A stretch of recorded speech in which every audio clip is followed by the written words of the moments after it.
Hey, what's going on, everybody? Hellmite here from Grab the Lantern, bringing you another podcast today.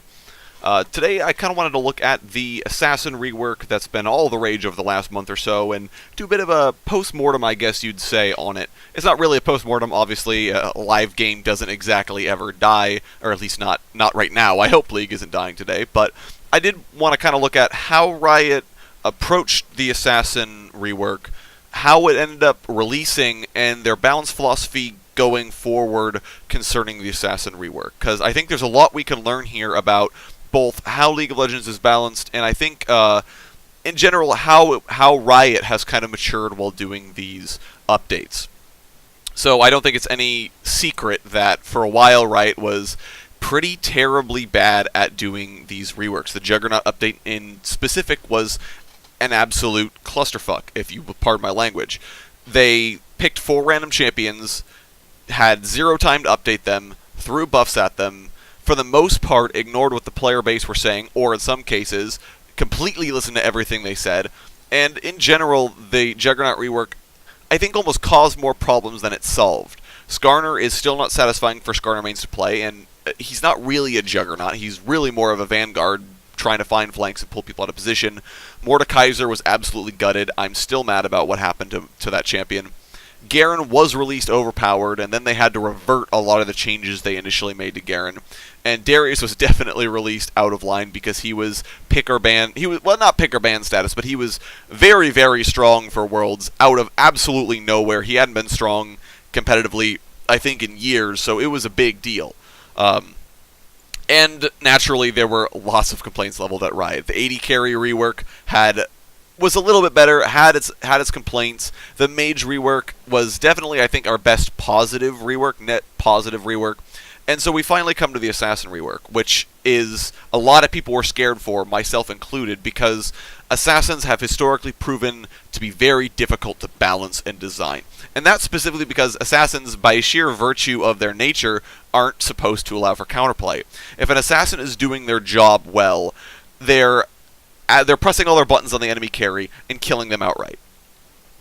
They're not supposed to have that much counterplay, almost by design.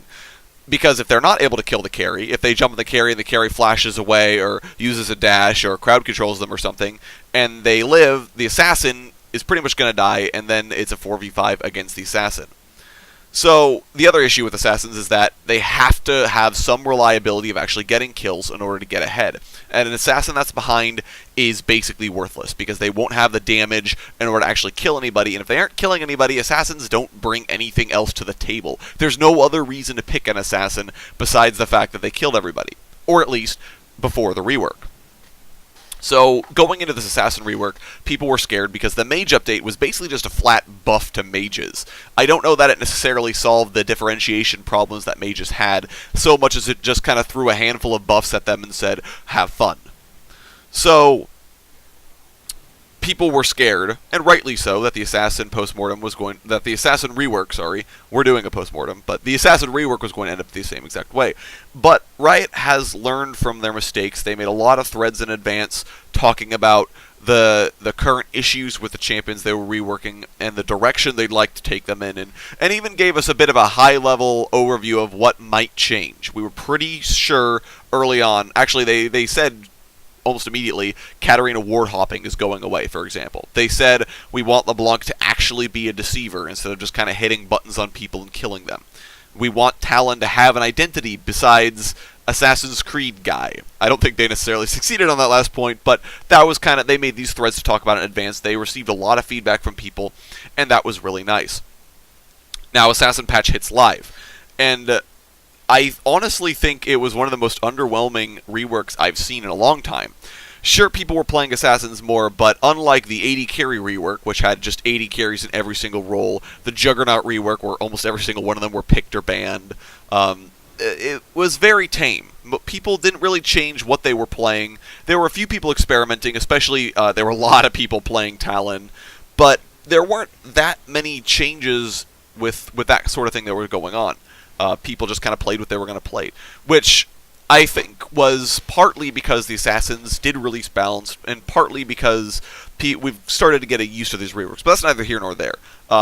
Specifically balance-wise, I think out of the gate, Riot did an admirable job of getting Assassins into a good spot. I think that there are balanced outliers, don't get me wrong. Rengar in particular, I feel, is very, very strong with his Bone Tooth Necklace stacks. LeBlanc and Katarina, I think, are very strong. Talon is very good at pub stomping at the moment. But I think, generally speaking, they hit the nail on the head for balance. Especially when you look at champions like LeBlanc and Katarina, which I'll get to in a second. So, and normally when we have these big reworks, what happens is the patch afterwards is Riot scramble time. They say, oh my god, all these champions are overpowered, like with Vladimir and Cassiopeia and Malzahar, and they scramble and immediately nerf champions. And the issue I think I have with doing that is it doesn't factor in the player base figuring out champions, both playing as them and against them. And it's a bit of a knee-jerk reaction, sort of like what they had with Ivern. Ivern releases weak, and I don't think it was necessarily Ivern's fault that he was weak. I think Ivern is a very unique champion that takes a long time to learn how to play properly. But Ivern releases quote-unquote weak. Riot panics. They say, oh my god, our new champion is weak, we need to get people playing him. Because they are a business, don't get me wrong. They, that's I don't begrudge them it. They throw Ivern hotfix buffs. Not even patch buffs, hotfix buffs.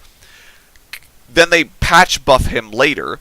And now Ivern has a very, very high win rate and is actually starting to get banned in higher elos especially. So, with the Assassins though, Riot hasn't had that reaction. In fact, there were almost zero, correct me if I'm wrong, but I believe there were zero balance changes at any of the Assassins in the subsequent patch. Besides, I think Akali. I believe Akali got a few changes.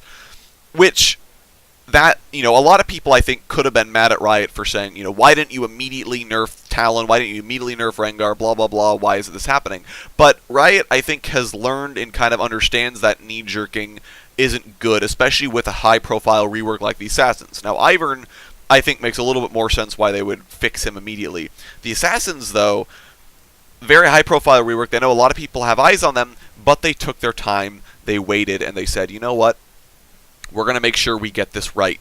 And we're not going to knee-jerk. We're going to give it more time. We're going to really analyze how they're doing, and then we're going to patch it a month from now, is basically what they said. And so, when you're looking at the PvE now, there are relatively few changes aimed at the Assassins. I know Rengar is getting a few nerfs, specifically on Bone Tooth Necklace. I believe it's not Echo. It's one of the other Assassins I know they're talking about nerfing. Shaco, I know they're taking a lot of time on looking at exactly how he's kind of shaping up. So they're taking their time, and now they've kind of said, all right, here's what we're going to do. They've allowed for time for players to adjust to the characters, which I really can appreciate. So, kind of where are we at now? I think Riot's job of creating more counterplay for Assassins has succeeded almost across the board.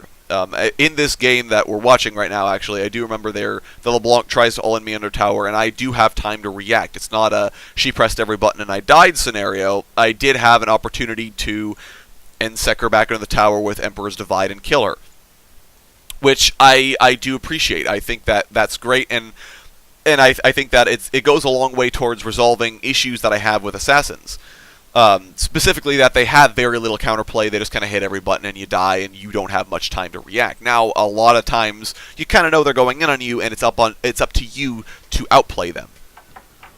So I do really appreciate that from a design standpoint. I think Riot also has done a decent job, just decent, of getting Assassins into a spot where they have actual niches to be picked for. So, beforehand, you pretty much picked whichever assassin was the strongest at the moment. LeBlanc, for a long time, was the strongest assassin, and you just played her. Because why would you play someone like Zed over LeBlanc when Zed is just an inferior LeBlanc?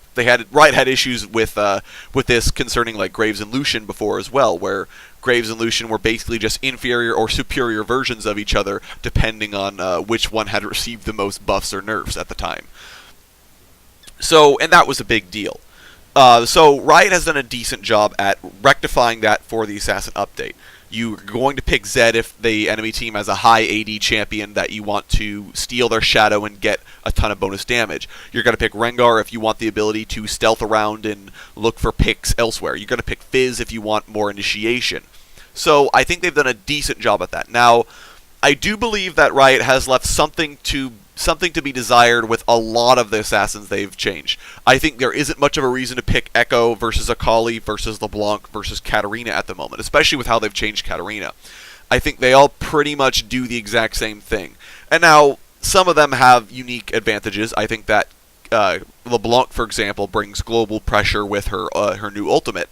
But at the same time, there aren't very many changes. There aren't very many reasons to pick one over the other. There are some assassins that do it, like I said, but for the most part, the roster still feels very similar. In terms of individual balance and individual design, I think Riot have done a great job on most of the champions. Tank Echo is dead. I can't believe I'm saying that, but Tank Echo is gone. It has been completely removed, and that's a fantastic thing for me to see, that a champion that was intended to be an assassin by design and hasn't been played as assassin for since release, basically, is finally being played as an assassin. I think that's excellent. Katarina not being entirely ultimate dependent is really cool. She actually can do other things, and she feels high skill cap. That's one of the things I do appreciate about the rework, is that most of the assassins feel like they have an actual skill cap to work with, especially people like Rengar, Katarina, and LeBlanc.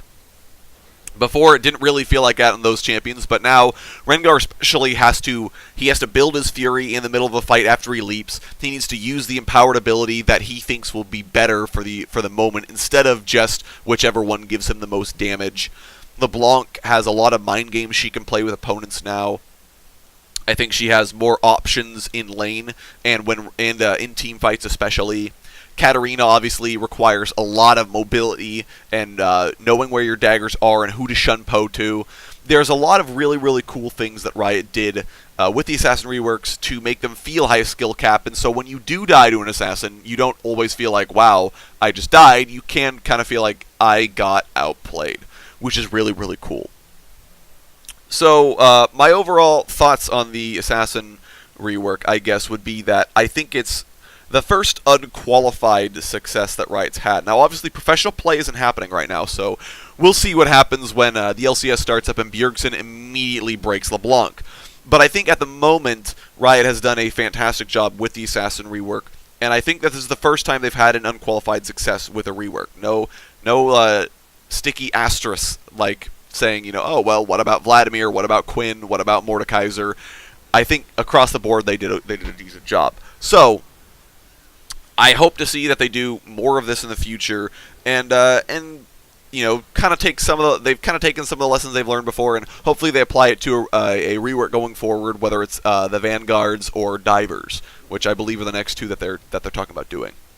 Let me know what you guys think of the Assassin rework. If you think there are any balance outliers, if you think I'm full of shit, go ahead and let me know in the comments section down below. I do appreciate all your guys' feedback. I read each and every single one of your guys' comments. And if there's anything wrong with the podcast, please let me know. This is still a work in progress. I'm still trying to find ways to make it better, maybe ways I can make it more entertaining or enjoyable for you guys. So please let me know all that down below.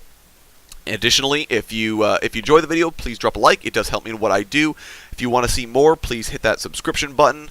I do appreciate it. And yeah, and if you guys are looking for more Grab the Lantern content, please follow me on grabthelantern.tumblr.com. Once again, this has been Hellmite. Thank you all so very much for watching. I'll talk to you guys later.